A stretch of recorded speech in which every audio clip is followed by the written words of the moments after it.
Hi, I'm Susan Rushton, and this is Muse. This is the show on which I'm talking with people who are involved with the Muses. The Muses are those delighted by art who make communities better by urging and applauding art of all kinds. The 8 Muses were the goddesses of science and the arts, and then they were female, and now they're both, in my opinion. My guest today is Chris Quandt, who is when you listen to KAHI, he is the talk show host and news anchor for KAHI. And if you can we share your email? Absolutely. Okay. It's chris@kahi.com. So CHRIS at KAHI, KAHI.com. Or KAHI.com. Mm-hmm. Yeah. Yeah. Okay. So you figure out what news to share. How do you do that? How do I do that? I look at the news stories. So I will look at our local news reports. So whether it's from Sacramento, you like Fox 40 or Channel 3, or the Auburn Journal locally. I'll look Grass Valley, I'll look Placerville. So we're KAHI, the voice of the foothills. So it's not just the Auburn. Voice of the foothills. Yes, the voice of the foothills.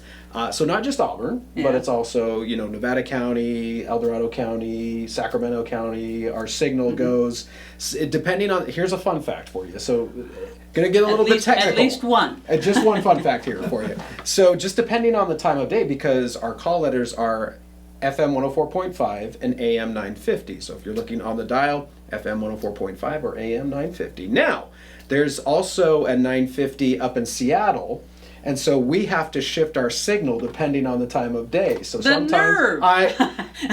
people, Sue.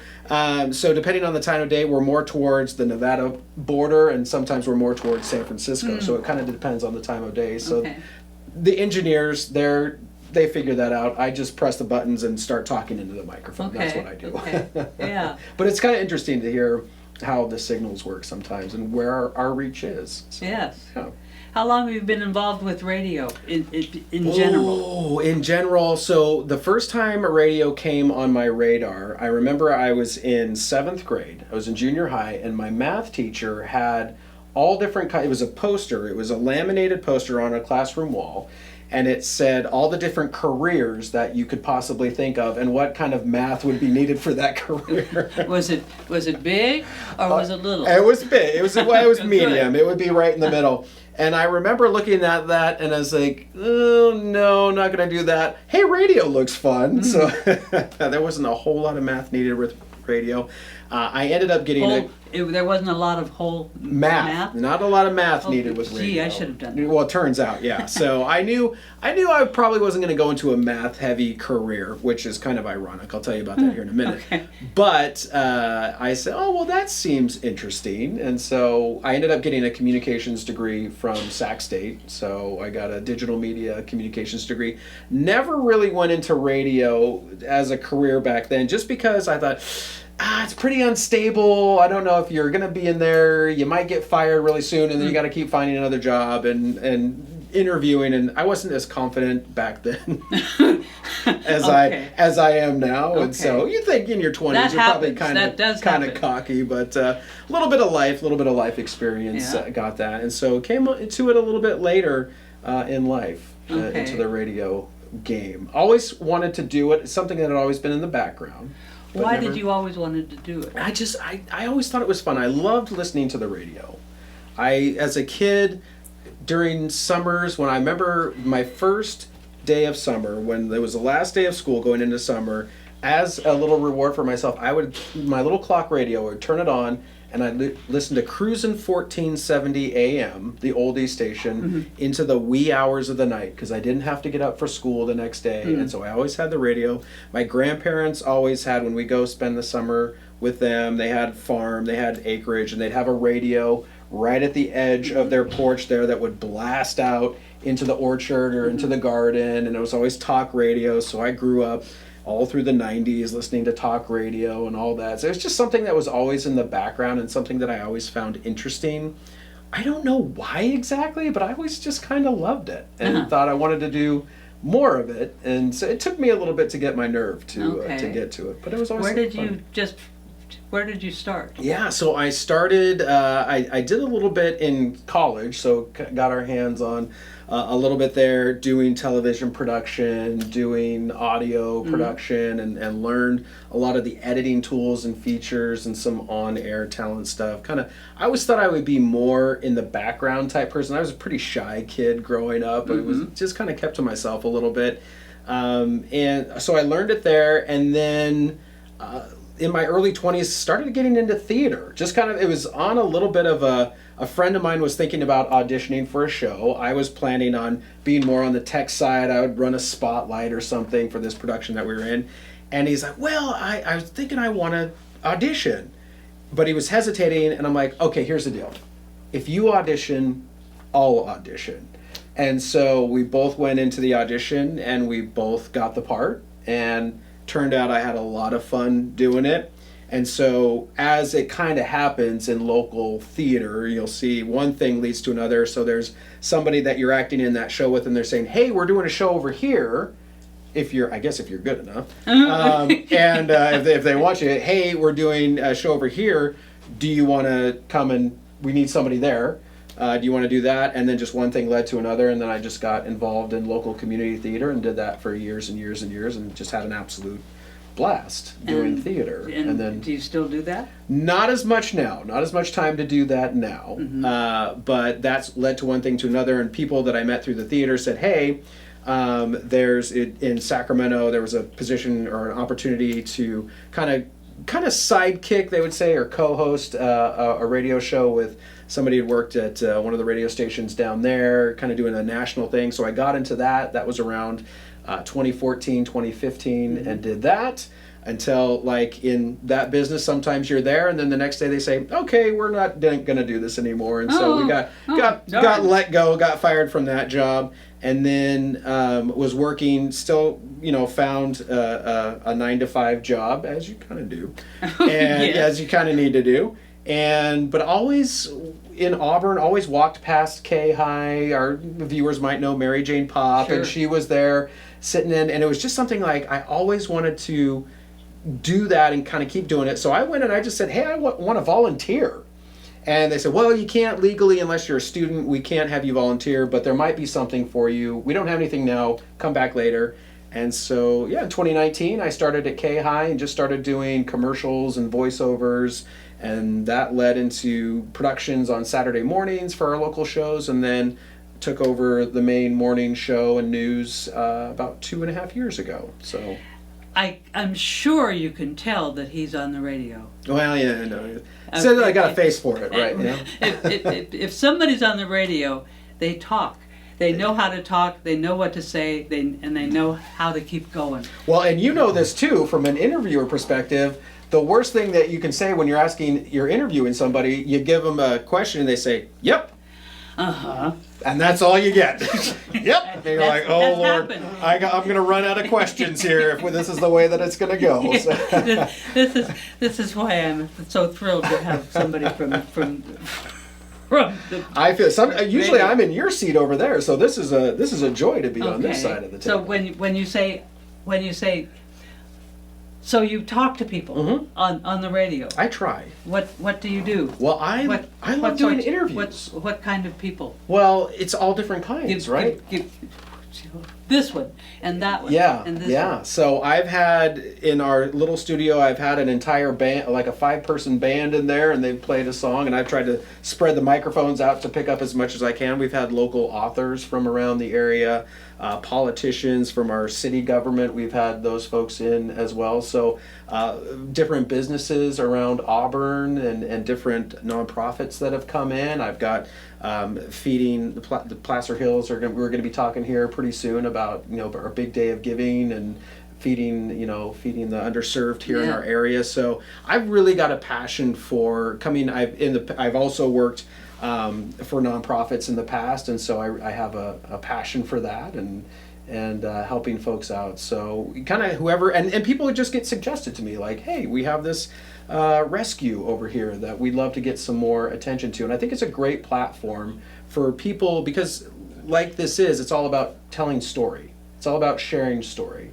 And if people find a heart to that and that's something that they connect with, like I want to be that conduit to give people something that either it connects to their passion, and whether they're telling the story or the listener on the other side, that connects with them and that gives them a connection point to get involved or to find out more. It really is creating those connections, and that's what I'm passionate about.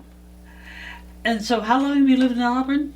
I have been in Auburn for over a decade now. Okay. I lived down the hill, grown up down the hill, not too far. My wife was born and raised in Auburn, born at Auburn Faith, so been here forever. But you should say down the hill. What Well, it would be in the Orangevale area, Okay. Sacramento area, so that's where. So not too far away. Right. So yeah, Right. yeah.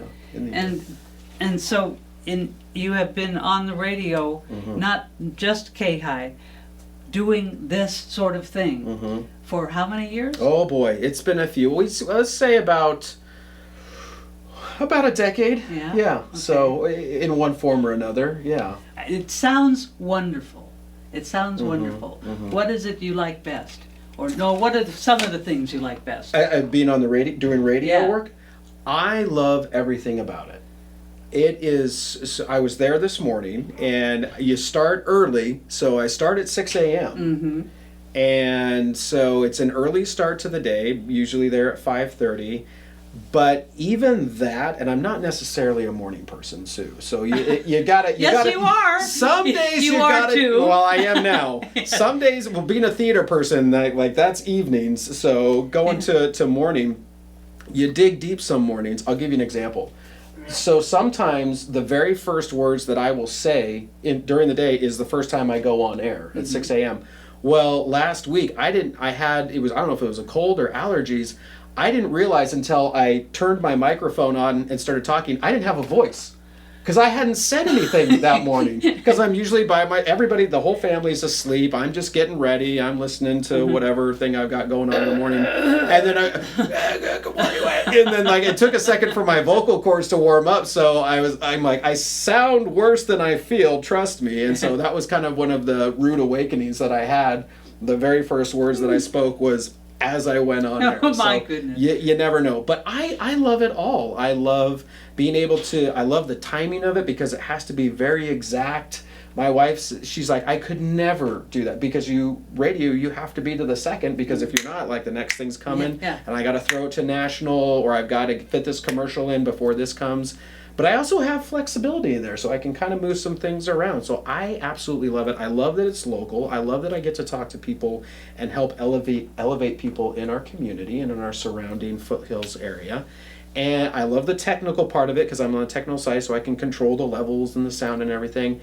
And I just love, and I think it's the same with you, just being curious and asking people about their, and finding that people connection and the background and the story because I love story. And I think even as a kid, even in junior high, looking at that poster, there was something in me that knew that I loved story. History was my favorite subject. I had a wonderful history in high school, history teacher in high school, who just made the stories come off the page and come alive. So I've always loved story, and I've always loved listening to story and hearing other people's stories. So Yeah. I love it all. So for 3 hours in the morning, it's done before you know it. And I had somebody in with me this morning, and I said, "Boy, that 3 hours went by fast." And they said, "It sure did." Good. And it's one of those things like if I truly believe it. If you love what you do, it doesn't feel like work at all. And for me, it's work, but it doesn't feel like it. Yeah. Yeah. Yeah. Even getting up at 4 o'clock in the morning. Go, so, gee. yeah, it's Yeah. The, So the birds are like, no, I'm not going to get up that early. How do you find these people? Well, that's a great Do question. they find you? Sometimes they find me, or people will reference them to me. So now, having done this for a couple of years, getting known and being more known in the community, or I'm looking for people. So if I go into a coffee shop and somebody's got their flyer up there, or I go to the community calendar boards, all the event boards, and see who's there. With our politicians, it's pretty easy to seek out who I is can doing imagine. what. Yeah. Yeah. You just go, you look up at, the websites, and you'll find who's doing what. And, reached out to Kevin Kiley's office. So, the national ones are a little harder to track down Sure. sometimes. If you don't have a direct connection there. But like our local government here, our Auburn City Council, we broadcast the Meddlers meeting, so the Chamber of Commerce meeting, every Tuesday that happens, we broadcast that out. So that's at 7 a.m. If anybody wants to hear it about what's happening in Auburn or in Placer County, they can tune into KAHI and hear that. And then we have the Giants game. So we're carrying the San Francisco Giants this year. Yes, go Giants! Big Giants fan, and so we can catch the Giants games as well, and I'll have that on the radio in the background at home. Okay. I love it. Yeah. Wow. Yeah. Wow. That's neat. Yeah. That's wonderful. Really and so if somebody wants to would like to deal with you, they should. And they're going to have to deal. Yeah, they will have to deal. Let me tell you. So the way they do that is to email you. Yeah, you can email me there if you want to get me right at the station. It's live@kahi.com, live@kahi.com. That's the computer that's sitting right in front of me. I have a thing every day, and if they want to send in their best dad joke, one of my segments is daily dad jokes, because I feel like we need to laugh. And being a dad, being a father of two, I feel like I've got a master's degree in dad jokes, Sue. And Do you got one? Do I have one? Yes, I do. What do you call an elf with earmuffs on? What? Anything you want. They can't hear you. Yeah. Ugh, it's the worst. Yeah, that's kind of my go-to right now. I have a longer one, but we don't have enough time for that. Okay. I'll tell you later. Okay. So there's this other thing you do. Mm-hmm. You do radio. Yeah. And then there's I've read what you say on KAHI, on KAHI.com, that you are involved in leading financial technology firm that is revolutionizing investing. Yeah. Sounds pretty flashy, doesn't it? Yes. Yeah, the marketing team got a hold of that one. Yeah. No, so I work for, let's be honest with you, nobody's really making a full-time salary in radio right now, well, at least around here, which is fine. Like, part of it's a passion project. Yes, I do get paid to do the radio. Good. But it wouldn't be enough to support a family off of, so you got to do what you got to do. So my 9 to 5, if you will, I work for a company here in Auburn that was founded here in Auburn, but is nationwide now. We've got folks all over the country. So it's called Nitrogen. It was founded as Riskalyze, so anybody around the Auburn area might know Riskalyze. We're right over here on Nevada Street, our offices, although we work remote mostly now since COVID. We've all gone remote. But yeah, it's risk assessment software for financial advisors. So when they're talking with their clients, they help them understand the concepts between risk and reward. So that's the hilarious part where math comes into play. Uh-oh. This is a very math-heavy industry. Now, I don't have to do a lot. There's I call them the nerds in the background, lovingly call them the nerds, that are the programmers of the software that put it all together, and then we have our people that go through all the financial investments and all the math that goes behind calculating all of that to make sure it's all right on the back end. But I'm more on the training side of it, so I train our customers how to use it and give.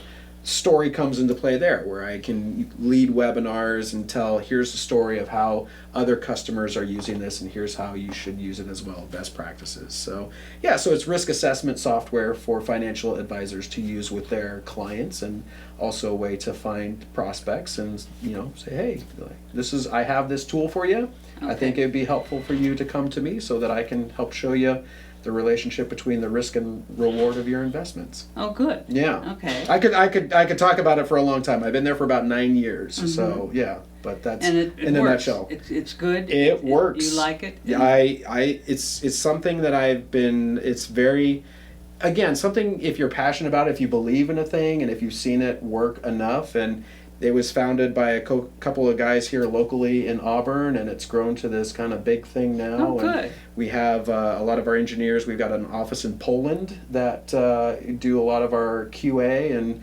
quality assurance and all that over in Poland. So yeah, we're not only here based in the U.S. with folks all over, but also across the ocean there as well. Good. Yeah. Okay. Yeah. It's Wow. turned into quite the thing. So you're a busy guy. Yeah, yeah. Keeps me And busy. you are still involved with theater work. Well, a little bit. There's a couple groups here and there where I'll help out a little bit, but that's just For because. example. Well, there's one in Folsom called Free Fall Stage, which I've been connected with for a long time. I haven't done a show there in a while, but have done a lot of shows with them. Chautauqua Playhouse down in Carmichael is another one. Magic Circle. I don't know if it's still Magic Circle in Roseville. I've been there with the Woodland Opera House. You want a beautiful place to go, the Woodland Opera, chef's kiss for the Woodland Opera House. So those are a few around the area that I've been involved with and connected with. Had a blast.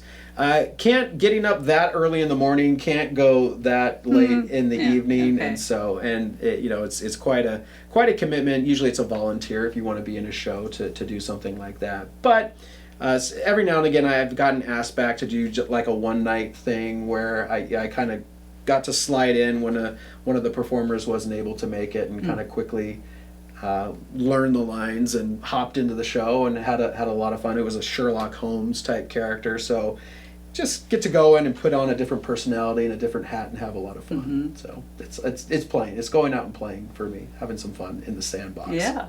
In the sandbox. In the sandbox, yeah. And have you been? You haven't been doing anything in Auburn? Nothing in Auburn. That's still on my list to do. Yeah, I have a friend that was just in a recent show here in Auburn, and well, that's where you and I met. Actually, we were sitting next to each other at that show. Yeah. So yeah, it was a lot of fun to do that. And I gotta tell you, it started to light the flame a little bit again of like, oh, I miss it. I miss it. Yeah. So, but in time, it'll come back in time. So When you were, were you in the theater in college? Yeah. Yeah, no, actually, I didn't do it in college. It's still in college was pretty reserved and shy, and didn't do that until after I got out. He was pretty reserved and shy. Believe it. Yeah. Once he was. Yeah, at So one was point. I. I guess you would never know. Yeah. My wife looks at me and she's like, "No, you an introvert maybe when you have to kind of recoup a little bit." But I never did. It was after college that I started to get into theater and started doing What that. sort of things did you do? Oh, my favorite. I will tell you, I've done this show, I think at least 3 times. The complete works of William Shakespeare abridged. Have you ever seen it? Yes. Oh. Several times. Thank you. So you know what I'm talking about. Yes. So for our viewers that may not know, 3 guys do all of Shakespeare's plays in the first act. Do all of Shakespeare's All of them. plays. Yeah. Abridged. Yes. And even if it's just one line from one Yeah, play, yeah. that counts. And then in the second act, Hamlet, 3 times, the last time backwards. Yeah. And it is exhausting and some of the best fun I have ever had in my life. Lots of laughing. A lot of laughing, and for the particular character that I played most of the time, I got to go and pull somebody out of the audience to come and participate on stage, and we would have audience members come and we'd have them run back and forth and make crazy sounds, and it's a lot of fun. Oh, so neat. I think for that it really is, and maybe that's why it's a favorite, is it breaks the fourth wall. And for those that may not know, the fourth wall is basically that assumed wall between the actors and the audience. To basically know you get to interact with the audience, you get to bring them along on a journey with you, and so that's been a favorite. Another favorite, early on, I did The Diary of Anne Frank. Oof, yeah, and that was a heavy one. The set design, that was at Chautauqua Theater in Carmichael there. The set design was absolutely incredible. The actors were phenomenal. And it really was a great learning just to kind of sit at the feet of some really great actors and kind of learn the craft, and you were in it. I mean, when you're there and they have an old-time radio station or radio on the stage and it's broadcasting one of Hitler's actual speeches, I mean, you get pulled into the scene real quick. I can imagine. Yeah, so it wasn't hard to act on that one. So good. Yeah, and before every show, because the show starts with us. I was part of the Von Don family, the family that was staying with the Franks up in the attic there. And at the beginning of every show, I have my jacket on, and my character would rip his yellow star off of his jacket, and he would throw it in the fireplace, and like he's gonna burn it. So before every show, I would have to go and retrieve that star, and I would have to sew it back onto my jacket before every show. And I got to tell you, that'll get to you. That'll get to you. Yeah. So it's powerful. Okay. Yeah. So and I guess that's what acting is, right? From the very silly comedy to the very serious. It's quite the ride. Yeah. Wow. Yeah. So this is interesting. This is interesting. I hope so. I hope I'm not boring you. I am not being bored. Okay, good. It's tough.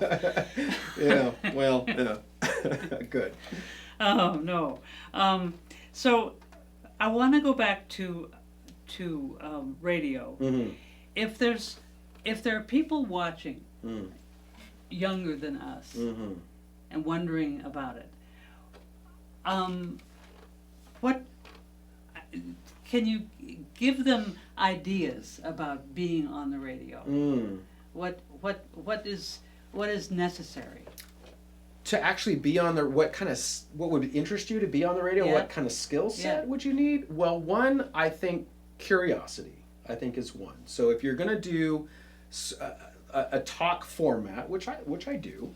Now, maybe you're on the music side of radio. If you just like to play music and you're really interested in music, then that's another thing. I'm more on the talk side of it. So one, having a curiosity about what you're doing, not only with the people that you're talking with, but being creative in what you do. So for instance, nobody told me that I should probably make some promos for my show, but I thought, hey, I should have a friend of mine. I wrote out a script and said, hey, or can you record this for me to... It's kind of weird to promote yourself. At least I think it is, but... I'm wonderful. Yeah, exactly. Like you should listen to me. Why should you listen to this guy, right? But you kind of think of it as like a fun approach of like, oh, I'd really love... I think it would be funny. This would be a funny thing for him to say. And I love editing, so if you're good at editing audio or video, sometimes video comes into play with that.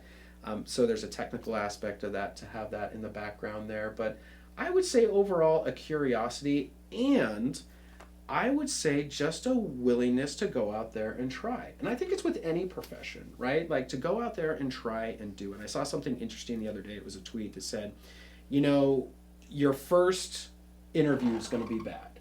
Your first workout is going to be bad. Your first meal that you're going to try to prepare is going to be bad, but you can't get to your 100th until you do your first. Yeah. Right? And so we're all going to be bad at the first thing that we do. So put aside your ego and just try and just get started. Mm-hmm. And that's one of the things that I thought, and as I look back now, and it's not a regret, but when it came to radio, I wish when I was really nervous about it younger, I wish I would have just tried a little bit sooner. Yeah. We can say that with a lot of things in our life, right?